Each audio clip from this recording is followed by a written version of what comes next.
We are in the Greystone cellars at the Culinary Institute of America in St. Helena, where the 14th annual Premier Napa Valley event is being held. And as you can see and hear, it's a pretty exciting affair. We didn't want to, strong arm anybody and take it long because we knew it was a shakeout here. A lot of the well-known vintners come out and do their own pouring. There's Tim Mondavi from Continuum.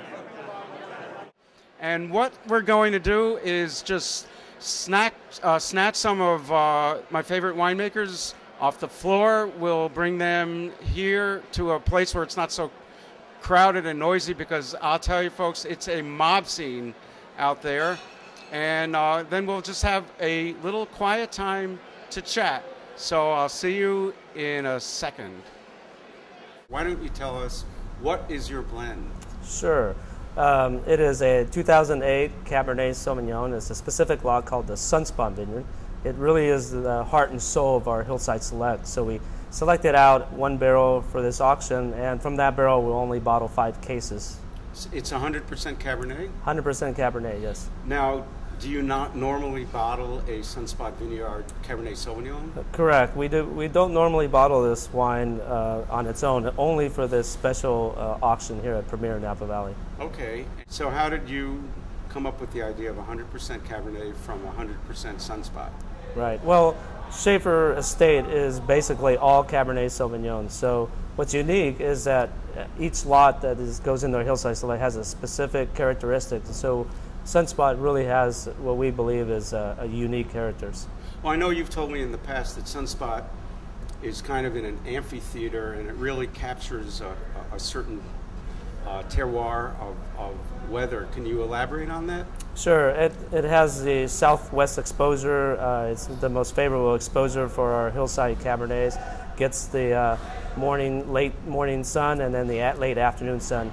And then the influence of the air, cools down the soils there for us. Okay, well, maybe a little later on we'll catch up to you at the barrel and we'll taste the Sunspot Cabernet and see what it's like. Excellent. All right, see you later, Elias. Thank you. Thank you. It's great to be here. This is a very exciting week. Can you tell me a little bit about your Premier Napa Valley blend? Yes, each year I make 2 Cabernets. I'm a Cabernet specialist. The Corison is a blend of 3 terrific vineyards between Rutherford and St. Helena. I don't own the dirt, but I'm involved in the farming. The Kronos Vineyard is my vineyard. It surrounds the winery, but is never on the table when it's time to blend for the Corison Cabernet. This is the one time each year for this 5-case lot that all 4 lots are available as components for this blend. So that makes it a very special lot.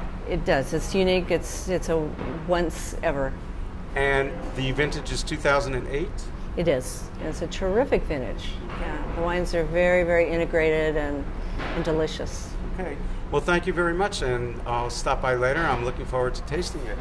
Great. Well, that's the proof's in the pudding. And Jeffrey, tell me about your Premier Napa Valley blend. Well, the barrel that we put together this year, it's a selection of vineyard lots from the historic BV Vineyards number 1 and 2, which were originally planted by the founder of the winery in the early 1900s. So this lot, it's actually the first wine that's going to be produced at our standalone facility, newly inaugurated, just for the production of George de la Tour Private Reserve. And tell me about George de la Tour Private Reserve. Very famous wine, and been made for how long? So yeah, it's got a very important place in history of the Napa Valley. The first wine officially that was George de la Tour Private Reserve Cabernet was produced in the 1936 vintage. Okay. And so what makes your Premier Napa Valley lot different from regular George de la Tour Private Reserve Cabernet Sauvignon? Well, this lot is about 6 or 7 different lots that were made in the new winery. And so what really is the difference for the new winery is we're doing a significant portion of barrel fermented Cabernet. So it's very, very labor intensive, but I think that the resulting wines they're just so seamlessly integrated at an early age. And tell me about the lot that you have here at Premier Napa Valley. Well, each year I make a one-off blend expressly for Premier. So this is a wine that's not commercially available. It's a blend of the Robert Foley Howell Mountain Cabernet Sauvignon, which we only produce 150 cases of a year, blended with another wine that I make, which is Switchback Ridge Cabernet Sauvignon. And where is Switchback Ridge Vineyard? The Switchback Vineyard belongs to the Peterson family. It's on the Silverado Trail just south of Calistoga. So we're blending a wine that's grown in a warmer, lower elevation climate in the Switchback Vineyard with the mountain fruit that we grew up on the summit of Howell Mountain, which is 2,000 feet. So, and how do you feel that those two sources or those two terroirs marry together? Well, they're actually it's a beautiful fit because the mountain fruit on Howell Mountain, which is harvested very late in the season, has more what I would call stronger structural tannins, and the valley floor fruit provides this beautiful, rich mid palate that balances those perfectly. So, from start to finish and side to side, the tannin spectrum on the palate is amazing. It's just a powerful wine, very, very extracted, dark as ink, but very pleasurable across the palate. This wine will age for longer than we'll be alive. I can't wait to try it. Thank you, Bob Foley. Pleasure. So tell me about your Premier Napa Valley blend. Well, 2008 is the first year that Heidi Barrett has been our winemaker all the way from grape to bottle. And this is her first new project since she left Screaming Eagle in 2006. The blend is actually 50% Petit Verdot, 50% Cabernet, and all from the estate on Spring Mountain. To the wine. Would you say that there's a Spring Mountain character to a Bordeaux blend? Absolutely. The eastern exposure that Spring Mountain has lends itself to long growing season and not a lot of sun damage. So beautiful ripe fruit. And what does a Heidi Barrett style bring to that wine? Heidi has a talent for creating wines that have elegant tannins, structure, but also a lot of body all the way from attack on the fruit to the finish. Well, thank you very much, Dwayne, and I'll see you later. Cheers, Steve. Nice to see you.